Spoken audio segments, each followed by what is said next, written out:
സ്നേഹം നിറഞ്ഞവരെ, അസ്സലാമു അലൈക്കും വറഹ്മത്തുള്ളാഹി വബറകാതുഹു. തീർച്ചയായും ഏറ്റവും നല്ല ഉപമകളും ഉദാഹരണങ്ങളും അള്ളാഹും അവൻ്റെ പ്രവാചകനും നമുക്ക് പറഞ്ഞു തന്ന, പഠിപ്പിച്ചു തന്ന, കാണിച്ചു തന്നതാണ്. പക്ഷേ നമുക്ക് ചുറ്റും ഉള്ളതും നമ്മൾ കാണുന്നതും കേൾക്കുന്നതും അനുഭവിക്കുന്നതും എല്ലാം തന്നെ നമ്മുടെ ജീവിതത്തിലെ തന്നെ പല പാഠങ്ങളാണ്. പ്രകൃതി നമുക്ക് ഒരുപാട് ഉദാഹരണങ്ങൾ, പാഠങ്ങൾ നമുക്ക് പഠിപ്പിച്ചു തരാറുണ്ട്. ഞാൻ നാട്ടിൽ പോകുമ്പോൾ എപ്പോഴും എന്തെങ്കിലും സീഡ്സ് കൊണ്ടുപോയി എല്ലാവർക്കും കുഴിച്ചിടാൻ കൊടുക്കാറുണ്ട്, വെജിറ്റബിൾ സീഡ്സ്. കഴിഞ്ഞ വർഷം ഏകദേശം ഡിസംബറിൽ ഞാൻ കുറച്ച് ഫിഗ് അഥവാ അത്തിമരം എന്ന് വിളിക്കുന്ന അതിൻ്റെ കൊമ്പുകൾ കൊണ്ടുപോയി. ഡിസംബറിൽ ഏകദേശം ഇലകളൊക്കെ പോയിട്ടുള്ള സമയങ്ങളാണ്. ഏകദേശം ഒരടി നീളത്തിലുള്ള ഒരു 15 കഷ്ണങ്ങൾ ഞാൻ ശരിക്കും കടയും തലയും ഒക്കെ മാർക്ക് ചെയ്തിട്ട് 15 ഫാമിലിക്കായി അത് വിധിച്ചു കൊടുത്തു. എങ്ങനെ കുഴിച്ചിടണം എന്നും മറ്റുള്ള വിവരങ്ങളും ഞാൻ എല്ലാവർക്കും പറഞ്ഞു കൊടുത്തു. 4 മാസങ്ങൾക്ക് ശേഷം എനിക്ക് വീണ്ടും കഴിഞ്ഞ മാസം നാട്ടിൽ പെട്ടെന്ന് പോകേണ്ട ആവശ്യമുണ്ടായിരുന്നു. ഞാൻ കൊടുത്ത കൊമ്പുകൾക്ക് എന്ത് പറ്റി എന്നറിയാനുള്ള ഒരു ക്യൂരിയോസിറ്റി, ഒരു ജിജ്ഞാസ ഉണ്ടായിരുന്നു എനിക്ക്. അപ്പോൾ ഞാൻ ഓരോരുത്തരുടെ ആയിട്ട് ഞാൻ ഈ കാര്യങ്ങൾ ചോദിച്ചു, എന്തായി കുഴിച്ചിട്ട് ഫിഗ് എന്ന്. ചിലർ പറഞ്ഞു ഫുള്ള് നശിച്ചു പോയിട്ടില്ല, ഇടയ്ക്ക് ഇലകൾ കാണും, പിന്നെ ഒന്നുമില്ലാതെ നിൽക്കുന്ന കാണാം, കിളികളും ഇടയ്ക്ക് മയിലും വന്ന് എല്ലാം നശിപ്പിക്കും. 1-2 ഫാമിലികൾ പറഞ്ഞു ശരിക്കും ഉണങ്ങിപ്പോയി എന്ന്. അപ്പം ഞാൻ നോക്കുമ്പോൾ അത് തല കീഴായി കുഴിച്ചിട്ട് കാണാം. മറ്റ് 2 ഫാമിലികൾ പറഞ്ഞു കുറച്ച് ഇലകൾ വന്ന് നിൽക്കുന്നുണ്ട് എന്ന്. ഒരു ഫാമിലിക്ക് ഏകദേശം അത് ഒരു 5 അടിയോളം നീളത്തിൽ വളർന്ന് ഏകദേശം ഫ്രൂട്ട് ഉണ്ടാവുന്ന പാകത്തിലായിട്ടുണ്ട്. മറ്റൊരു ഫാമിലിക്ക് മാത്രം അത് വളർന്നിട്ട് ഒരു ഫ്രൂട്ട് ഉണ്ടായിട്ടുണ്ട്. ഇവരാരും പരസ്പരം ഈ കാര്യങ്ങൾ പങ്കുവെച്ചിട്ടില്ല. ആർക്കും വിവരങ്ങൾ അറിയില്ല, ആർക്ക് കൊടുത്ത് എന്ത് വന്നെന്നുള്ളത്.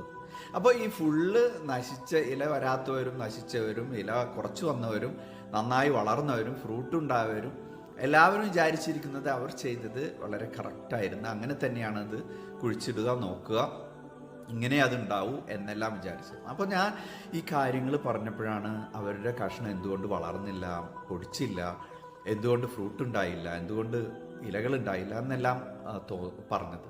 ഇതെല്ലാം കേട്ടപ്പോൾ എനിക്ക് ഇതൊരു ജീവിത യാഥാർത്ഥ്യത്തോട് കമ്പയർ ചെയ്യണം എന്ന് തോന്നി. ഇതിനെ നമ്മുടെ ആരാധന അല്ലെങ്കിൽ വർഷിപ്പുമായിട്ട് താരതമ്യപ്പെടുത്തി നോക്കാം. നമ്മൾ ഓരോരുത്തർ ചെയ്യുന്ന ഇബാദത്ത് എന്തുമാത്രം ഫലപ്രദമാണ് എന്ന് നമുക്ക് ആർക്കും അറിയില്ല.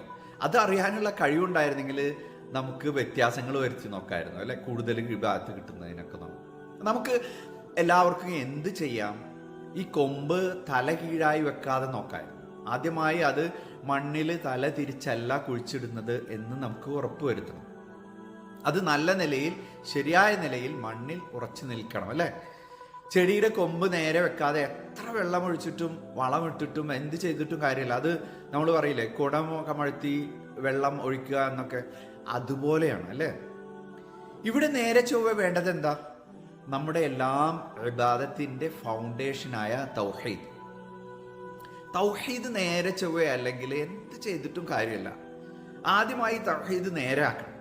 അത് കേവലം ഒരു ലിപ്സ് വർക്കല്ല, അത് എല്ലാ അർത്ഥത്തിലുമുള്ള തൗഹീദായിരിക്കണം. നമ്മുടെ ജീവിത ലക്ഷ്യമാണത്. അതിന് യാതൊരു വളവും ചെരിവും ഒന്നുമില്ലാതെ അത് ശരിയായ നിലയിൽ ഉറച്ചു നിൽക്കണം. അത് വെറുതെ ലാ ഇലാഹ ഇല്ലല്ലാഹ് ലാ ഇലാഹ ഇല്ലല്ലാഹ് എന്ന് ദിവസവും ആയിരക്കണക്കിനോ ലക്ഷക്കണക്കിനോ പ്രാവശ്യം പറഞ്ഞതുകൊണ്ടായില്ല. അതിൻ്റെ ഓരോ വാക്കും, ലായും ഇലാഹും ഇല്ലയും അള്ളാഹും, അത് അർത്ഥവത്തായ ജീവിതത്തിൽ പ്രാവർത്തികമാക്കണം. 1,00,000 ലാ ഇലാഹ ഇല്ലല്ലാഹ് ചെല്ലും, പക്ഷേ ആ 1,00,001 ഏതെങ്കിലും ABC ഔലിയാക്കളെ അല്ലെങ്കിൽ ABC ഷെയ്ഖെ എന്നെ രക്ഷിക്കണേ എന്നതാവും. ഞാൻ ഇവിടെ ഈ ABC ഔലിയാക്കൾ എന്ന എക്സാമ്പിൾ പറഞ്ഞിട്ടുള്ളത് ആണ്. ഇനി അത് ABC ഷെയ്ഖിനെയോ ഔലിയാക്കളോ ഗൂഗിൾ ചെയ്ത് നോക്കി അവിടെ പോവാൻ നോക്കണ്ട. കാരണം എവിടെ പോയിട്ടാണ് ആശ്വാസം കിട്ടുക എന്നാലോചിച്ചിട്ടാണ് ഇരിക്കുന്നത് എല്ലാവരും. ചിലപ്പോൾ നമ്മുടെ പ്രശ്നം എന്താണ് എന്ന് വെച്ച് കഴിഞ്ഞാൽ അത് നമ്മുടെ ഫൗണ്ടേഷൻ, കോർ ഫൗണ്ടേഷൻ തല തിരിച്ചാണ്. അതിൻ്റെ മുകളിലാണ് നമ്മൾ ചെയ്തു കൂട്ടുന്ന എല്ലാ ആളെ കാണിക്കാവുന്ന ഇബാദത്തുകളും. ഇതെങ്ങനെ ശരിയാവും? നിങ്ങളൊന്ന് ആലോചിച്ച് നോക്ക്. നമ്മൾ ചെയ്യുന്നത് ശരിയാണ് എന്ന ഒരു തോന്നലിൽ അങ്ങനെ പോയിക്കൊണ്ടിരിക്കുകയാണ്, അല്ലേ? ആ കൊമ്പ് വളരണം, ഫ്രൂട്ട് ഉണ്ടാവണം എന്ന് നമ്മൾ ആഗ്രഹിക്കുന്നു എങ്കിൽ അതിൻ്റെ വളർച്ച നമ്മൾ വീക്ഷിക്കണം. അതിന് ജീവികൾ വന്ന് ഭക്ഷിക്കാതെയും എല്ലാം നമ്മൾ നോക്കണം. അതിന് വേണ്ട നിലയിലുള്ള പ്രൊട്ടക്ഷൻ, സംരക്ഷണം അതിന് കൊടുക്കണം. ഇങ്ങനെയാണ് നമ്മൾ നമ്മുടെ ജീവിത ലക്ഷ്യം വളർത്തിയെടുക്കേണ്ടത്.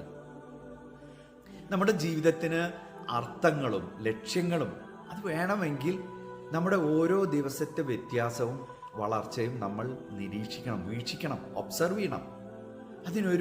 ഒരു കാറ്റിലോ കോളിലോ ഒരു ഇളക്കം വരാതെ, ഒരു ജീവിയും വരാതെ, ഒന്നും ആക്രമിക്കാതെ, ഉപദ്രവിക്കാതെ നമ്മൾ സംരക്ഷിക്കുന്നില്ലേ ആ കൊമ്പിനെ, അതുപോലെ ആയിരിക്കണം.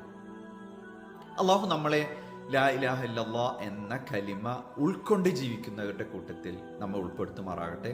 ജസാക്കുമുല്ലാഹു ഖൈറൻ. അസ്സലാമു അലൈക്കും വറഹ്മത്തുള്ളാഹി വബറകാതുഹു.